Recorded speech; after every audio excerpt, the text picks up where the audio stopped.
خاتون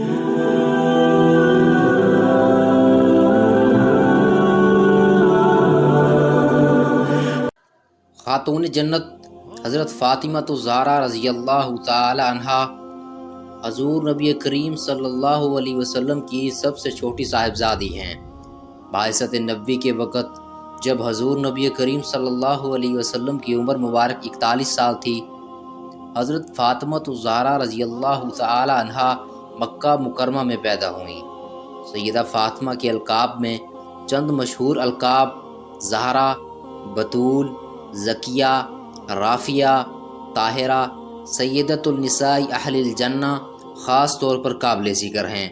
ان کی پرورش اور تربیت سیدہ خدیجہ رضی اللہ تعالی عنہا اور حضور نبی کریم صلی اللہ علیہ وسلم نے فرمائی اور انہی کی نگرانی میں سن شعور کو پہنچیں۔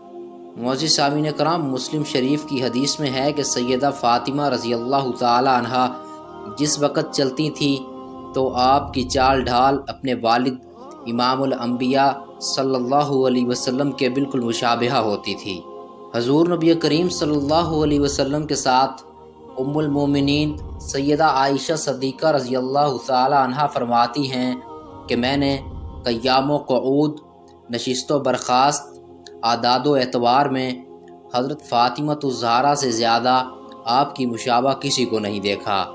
حضرت عبداللہ بن مسعود فرماتے ہیں کہ اسلام کی ابتدائی ایام میں حضور صلی اللہ علیہ وسلم کعبۃ اللہ میں نماز پڑھ رہے تھے۔ قریش کے چند شریروں نے شرارت کرتے ہوئے اونٹ کی اوجڑی لا کر خیر الانام صلی اللہ علیہ وسلم کے اوپر رکھ دی۔ حضور صلی اللہ علیہ وسلم حالت سجدہ میں تھے۔ قریش اس حرکت پر مسرور ہوئے۔ سیدہ فاطمہ کا بچپن تھا، کسی نے جا کر بتلایا تو دوڑتی ہوئی تشریف لائیں اور اس بوجھ کو اتارا اور کفار سے ناراضگی کا اظہار فرمایا۔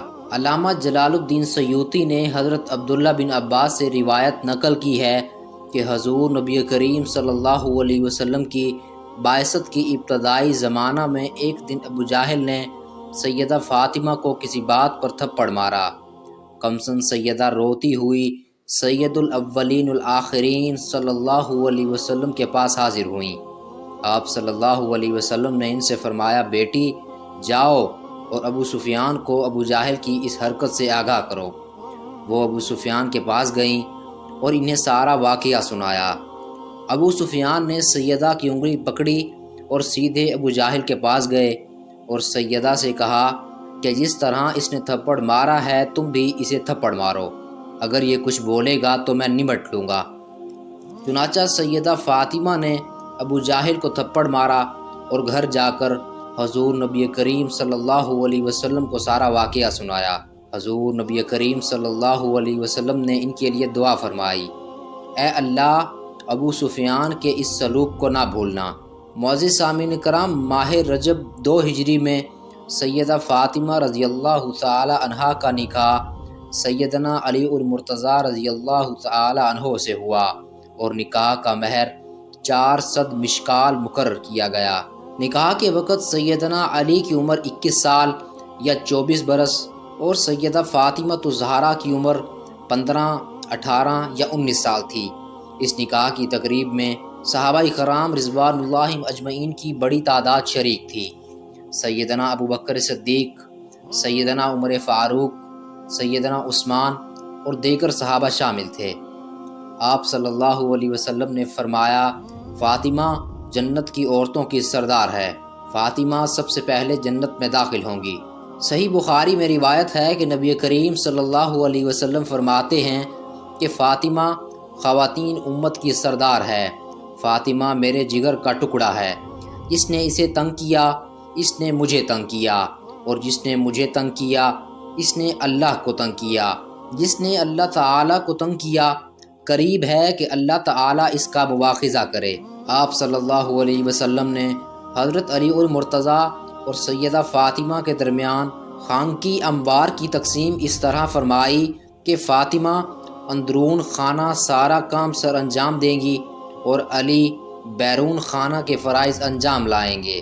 سرکار دو عالم صلی اللہ علیہ وسلم غزوہ احد میں زخمی ہوئے تو حضور نبی کریم صلی اللہ علیہ وسلم کی مرہم پٹی کا بے مثال کارنامہ سر انجام دینے والی شخصیت سیدہ فاطمہ رضی اللہ تعالی عنہا کی ہے، اور بخاری شریف میں ہے کہ سیدہ فاطمہ غزوہ احد میں حضور نبی کریم صلی اللہ علیہ وسلم کے زخموں کو دھو رہی تھیں اور سیدنا علی المرتضیٰ پانی ڈال رہے تھے۔ جب دیکھا کہ پانی ڈالنے کی وجہ سے خون بہہ رہا ہے تو ایک چٹائی جلا کر اس کی راکھ زخموں پر لگائی، جس سے خون بند ہو گیا۔ حضور نبی کریم صلی اللہ علیہ وسلم سیدہ فاطمہ سے بہت محبت فرماتے۔ جب ملنے کی غرض سے تشریف لاتی تو حضور نبی کریم صلی اللہ علیہ وسلم ان کے استقبال کے لیے کھڑے ہو جاتے، ماتھے پر بوسہ دیتے اور اپنے ساتھ بٹھا لیتے۔ جب حضور نبی کریم صلی اللہ علیہ وسلم ان کے ہاں تشریف لے جاتے تو سیدہ فاطمہ احتراماً کھڑی ہو جاتی، آپ صلی اللہ علیہ وسلم کے دست مبارک کو بوسہ دیتی اور اپنی نشست پر بٹھا لیتی تھیں۔ سیدہ فاطمہ کی عمر 29 سال تھی جب حضور نبی کریم صلی اللہ علیہ وسلم نے رحلت فرمائی۔ حضور کو حضرت فاطمہ سے بڑی محبت تھی، کیونکہ اب صرف اولاد میں وہی حیات تھی۔ حضور صلی اللہ علیہ وسلم نے وصال سے ایک دن قبل بلایا، اور جب تشریف لائیں تو آپ صلی اللہ علیہ وسلم نے ان کے کان میں باتیں کیں۔ سیدہ آپ دیدہ ہوئیں، پھر بلا کر کان میں کچھ کہا تو ہنس پڑیں۔ جب سیدہ سے حضرت عائشہ رضی اللہ تعالی عنہا نے پوچھا کہ حضور نبی کریم صلی اللہ علیہ وسلم نے کیا فرمایا تھا، تو عرض کرنے لگیں کہ پہلی دفعہ آپ نے فرمایا کہ میں اسی حالت میں انتقال کروں گا تو مجھے رونا آ گیا، اور دوسری دفعہ فرمایا کہ میرے خاندان میں سب سے پہلے تم ہی مجھے آ کر ملو گی تو میں ہنسنے لگی۔ حضور صلی اللہ علیہ وسلم کی رحلت پر نہایت درد و سوز کے عالم میں فرمایا تھا، مجھ پر مصیبتوں کے اس قدر پہاڑ ٹوٹ پڑے ہیں کہ اگر یہ مصیبتوں کے پہاڑ دنوں پر ٹوٹتے تو دن بھی رات بن جاتے۔ حضرت فاطمہ الزہرا رضی اللہ تعالی عنہا کی آخری نصیحت یہ تھی کہ میرا جنازہ رات کے وقت اٹھایا جائے تاکہ اس پر غیر مردوں کی نظر نہ پڑے۔ سیدہ فاطمہ الزہرا رضی اللہ تعالی عنہا کو غسل حضرت ابوبکر صدیق کی زوجہ محترمہ حضرت اسماء بنت امیس رضی اللہ تعالی عنہا نے دیا۔ معاونت میں حضرت ابو رافع جو حضور نبی کریم صلی اللہ علیہ وسلم کے غلام تھے، ان کی بیوی سلمہ ام ایمن شامل تھیں۔ اس سارے انتظام کی نگرانی حضرت علی المرتضیٰ فرما رہے تھے۔ سیدہ فاطمہ الزہرا سے خالق کائنات نے حضرت علی المرتضیٰ کو 5 اولادیں عطا فرمائی، 3 لڑکے اور 2 لڑکیاں۔ ان کے اسماء گرامی حضرت حسن، حضرت حسین، حضرت زینب، حضرت ام کلثوم اور حضرت محسن۔ اللہ تعالیٰ سے دعا ہے کہ اللہ مسلمان عورتوں کو خاتون جنت حضرت فاطمہ الزہرا رضی اللہ تعالی عنہا کے نقش قدم پر چلائے۔